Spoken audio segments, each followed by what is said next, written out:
ہر شخص سکون چاہتا ہے، اطمینان قلب چاہتا ہے، قلبی تسلی و تشفی چاہتا ہے، inner bliss, tranquility, peace of mind, peace of heart, true serenity. ہر شخص اسی کا متلاشی ہے، اسی کا متمنی ہے. آپ جس سے بھی سوال کریں گے، آپ کام کرتے ہیں، محنت کرتے ہیں، جد و جہد کرتے ہیں، ہر حوالے سے کوشش کرتے ہیں، کیوں کرتے ہیں؟ تو ہر شخص کا یہی جواب ہوگا کہ میں خوشی چاہتا ہوں.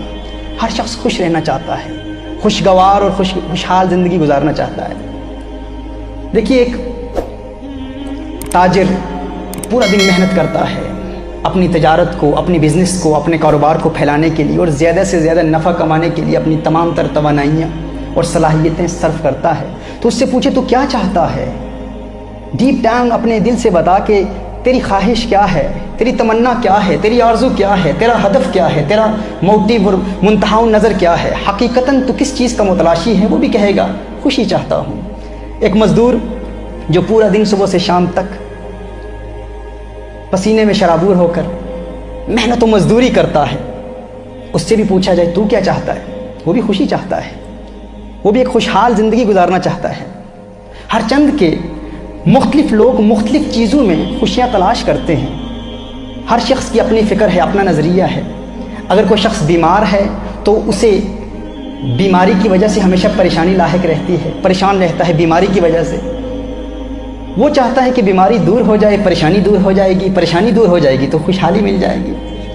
اسی طرح اسٹوڈنٹس ہیں، انہیں ہمیشہ امتحانات میں ناکامی کا خدشہ رہتا ہے، خوف رہتا ہے کہ ناکام ہو گئے تو ناکامی پریشانی میں مبتلا کر دے گی. تو وہ چاہتے ہیں کامیابی مل جائے، تو وہ کامیابی میں خوشیاں تلاش کر رہے ہوتے ہیں.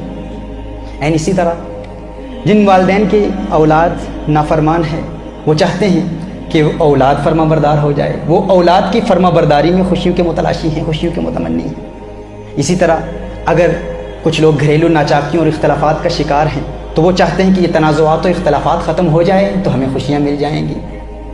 اسی طرح کسی کا محبوب اس سے جدا ہو گیا ہے، کوئی پیارا جدا ہو گیا ہے تو وہ اس جدائی کو اپنی خوشیوں کا قاتل سمجھتا ہے. وہ چاہتا ہے کہ جدائی ختم ہو جائے، محبوب مل جائے، پریشانی ختم ہو جائے گی، سکون مل جائے گا، خوشیاں مل جائیں گی. کسی کے دشمن ہیں، دشمن کا خوف لاحق ہے، وہ دشمن پر برتری حاصل کرنا چاہتا ہے کہ کسی طرح دشمن پر برتری حاصل ہو جائے گی تو خوشی مل جائے گی. یعنی ہر شخص خوشی تلاش کرتا ہے. البتہ خوشی جس میں تلاش کی جا رہی ہے وہ وسائل اور اسباب اور ذرائع مختلف ہو سکتے ہیں، لیکن الٹیمیٹ گول، منتہا و نظر، ہدف سب کا ایک ہی ہے کہ خوشی مل جائے. یعنی انسان خوشی کا متلاشی ہے، خوشی چاہتا ہے. اب یہ خوشی چاہتا کون ہے؟ انسان چاہتا ہے نا خوشی. تو سوال یہ پیدا ہوتا ہے انسان ہے کیا؟ انسان کی تعریف کیا ہے؟ تو یاد رکھیے، انسان دو چیزوں کا مجموعہ ہے. ایک انسان کا جسم ہے اور ایک انسان کی روح ہے. اور حقیقی خوشی انسان کو اس وقت ملتی ہے جب انسان اپنے جسم کے تقاضے بھی پورے کر رہا ہوتا ہے اور روح کے تقاضے بھی پورے کر رہا ہوتا ہے. اگر آپ چاہتے ہیں نا کہ خوشی مل جائے، خوشی کہاں ملے گی، کیسے ملے گی، تو یہ جاننا ہمارے لیے ضروری ہے کہ خوشی حاصل کون کرے گا؟ خوشی انسان حاصل کرے گا نا. تو یہ جاننا بھی ضروری ہے انسان کیا ہے. انسان دو چیزوں کا مجموعہ ہے. ایک انسان کا جسم ہے اور ایک انسان کی روح ہے. ایک جسم ہے اور ایک انسان کی روح ہے. ہمیں جسم کو بھی خوش کرنا ہے اور روح کو بھی خوش کرنا ہے. اگر جسم کے تقاضے پورے کریں گے تو جسم خوش ہو جائے گا، روح کے تقاضے پورے کریں گے تو روح کو خوشی ملے گی. اب سوال یہ پیدا ہوتا ہے کہ جسم کے تقاضے کیا ہیں، روح کے تقاضے کیا ہیں؟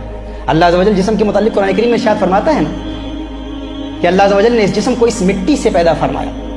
یہ جسم کیسے بنا؟ اللہ فرماتا ہے وَمِنْ آیَاتِهِ أَنْ خَلَقَكُم مِّن تُرَابٍ. اللہ عز و جل کی نشانیوں میں سے ایک نشانی یہ ہے کہ اللہ عز و جل نے انسان کو اس مٹی سے پیدا کیا، اس دنیا سے پیدا کیا، اور جو جہاں سے پیدا ہوا، جو جس چیز سے بنا، وہ اسی کی طرف لوٹ کر جانے والا ہے. انسان اس دنیا کی مٹی سے معرض وجود میں آیا تو وہ انسان اسی دنیا کی مٹی میں ہی لوٹ کر جائے گا. قرآن میں خالق کائنات فرماتا ہے مِنْهَا خَلَقْنَاكُمْ وَفِيهَا نُعِيدُكُمْ، کہ ہم نے اسی سے تمہیں پیدا کیا اور اسی کی جانب تمہیں لوٹائیں گے. یعنی جو جہاں سے آیا ہے وہیں لوٹ کر جائے گا. اسی طرح اللہ عز و جل نے روح کو بھی پیدا کیا. اب سوال یہ پیدا ہوتا ہے یہ روح کہاں سے آئی ہے؟ اللہ فرماتا ہے وَنَفَخْتُ فِيهِ مِنْ رُوحِي، اور جب ہم اپنی جانب سے ایک خاص معزز روح پھونک دیں. یعنی روح کہاں سے آئی ہے؟ اللہ فرماتا ہے یہ اللہ کی جانب سے ہے. روح اللہ کی جانب سے آئی ہے اور جو اللہ کی جانب سے آئی ہے وہ اللہ کی طرف لوٹ کر جائے گی. اِنَّا لِلَّهِ وَإِنَّا إِلَيْهِ راجعون. قرآن کریم میں ہے نا الَّذِينَ إِذَا أَصَابَتْهُم مُّصِيبَةٌ قَالُوا إِنَّا لِلَّهِ وَإِنَّا إِلَيْهِ راجعون. وہ کیا کہتے ہیں کہ ہم اللہ کے لیے ہیں اور اللہ کی جانب ہی لوٹ کر جانے والے ہیں، یعنی جو جہاں سے آیا ہے وہیں لوٹ کر جائے گا۔ جسم دنیا سے آیا ہے تو جسم اسی دنیا کی مٹی میں لوٹ کر جائے گا، روح اللہ کی جانب سے آئی ہے اور اللہ کی جانب لوٹ کر جائے گی۔ اب دیکھیے، جو جہاں سے آیا ہے وہیں لوٹ کر جائے گا اور اس کی غذا بھی وہیں سے آتی ہے۔ جو جہاں سے آیا ہے وہی لوٹ کر جائے گا اور جہاں سے آیا ہے اس کی غذا بھی وہیں سے آتی ہے۔ اللہ عز و جل نے انسان کے جسم میں کچھ تقاضے رکھے ہیں، انسان کے جسم کی چند ریکوائرمنٹس ہیں۔ انسان چند چیزیں چاہتا ہے، مثال کے طور پر ہمیں پیاس لگتی ہے، ہم پانی چاہتے ہیں۔ اللہ عز و جل نے انسان کے جسم میں پیاس رکھی ہے۔ اب پیاس کا تقاضا اللہ عز و جل نے انسان کے جسم میں رکھا ہے۔ جب تک انسان کی پیاس بجھتی نہیں ہے انسان خوش نہیں ہو پاتا، پریشان رہتا ہے۔ انسان کو بھوک لگتی ہے تو پریشان ہوتا ہے، جب انسان کھانا کھا لیتا ہے تو پریشانی دور ہو جاتی ہے۔ ایسا ہے نا کہ جب تک انسان کھانا نہیں کھاتا انسان پریشان رہتا ہے، کھانا کھا لیتا ہے پریشانی دور ہو جاتی ہے۔ ہر چند کی وہ پریشانی عارضی طور پر دور ہوتی ہے، لیکن کھانا انسان کے جسم کے تقاضوں کو پورا کر رہا ہے۔ تو اللہ عز و جل نے انسان کے جسم میں بھی کچھ تقاضے رکھے ہیں اور اللہ عز و جل نے انسان کی روح میں بھی کچھ تقاضے رکھے ہیں۔ جسم کا تقاضا کیا ہے؟ جسم کو بھوک لگتی ہے، جسم کو پیاس لگتی ہے، کھانا بھوک مٹاتا ہے، پانی پیاس بجھاتا ہے۔ یعنی انسان کے اندر اللہ عز و جل نے انسان کے جسم میں کچھ چیزیں رکھی ہیں، انسان کے جسم کے کچھ تقاضے ہیں۔ جب وہ تقاضے پورے ہوتے ہیں تو عارضی طور پر انسان کو خوشی محسوس ہوتی ہے۔ جس طرح انسان کے جسم میں اللہ عز و جل نے چند تقاضے رکھے ہیں، اسی طرح اللہ عز و جل نے انسان کی روح میں بھی چند چیزیں رکھی ہیں۔ جس طرح انسان کے جسم کو پیاس لگتی ہے، بھوک لگتی ہے، اسی طرح انسان کی روح کو بھی پیاس لگتی ہے، بھوک لگتی ہے۔ روح بھی پیاسی ہوتی ہے، روح کو بھی بھوک لگتی ہے۔ جس طرح انسان کے جسم میں کچھ تقاضے ہیں اسی طرح انسان کی روح میں بھی کچھ تقاضے ہیں۔ لیکن ہمارا المیہ یہ ہے، ہمارا مسئلہ یہ ہے کہ ہم جب بھی پریشان ہو جاتے ہیں تو پریشانی کو دور کرنے کے لیے ہم جسم کے تقاضے پورے کرنے کی حتی الاستطاعت کوشش کرتے ہیں، لیکن روح کا تقاضا پورا کرنے کی ہم کوشش ہی نہیں کرتے۔ ہمیں علم ہی نہیں ہے کہ ہماری روح چاہتی کیا ہے، ہمیں اس بات کا علم ہی نہیں ہے کہ ہماری روح کا تقاضا کیا ہے، ہماری روح کی خواہش کیا ہے، ہماری روح کی تمنا کیا ہے، ہماری روح کی آرزو کیا ہے، روح کیا چاہتی ہے، روح کی خواہش کیسے پوری ہوتی ہے، روح کی پیاس کیسے بجھتی ہے، ہمیں اس بات کا علم ہی نہیں ہوتا۔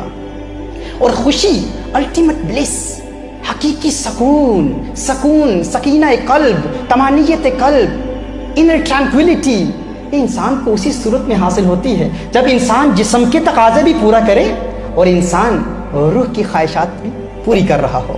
روح کی پیاس کیسے بجھتی ہے؟ فرمایا وما ارسلناک الا رحمت للعالمین، محبوب ہم نے نہیں بھیجا آپ کو مگر تمام جہانوں کے لیے رحمت بنا کر، یہی وہ رحمت للعالمین ہے، ان سے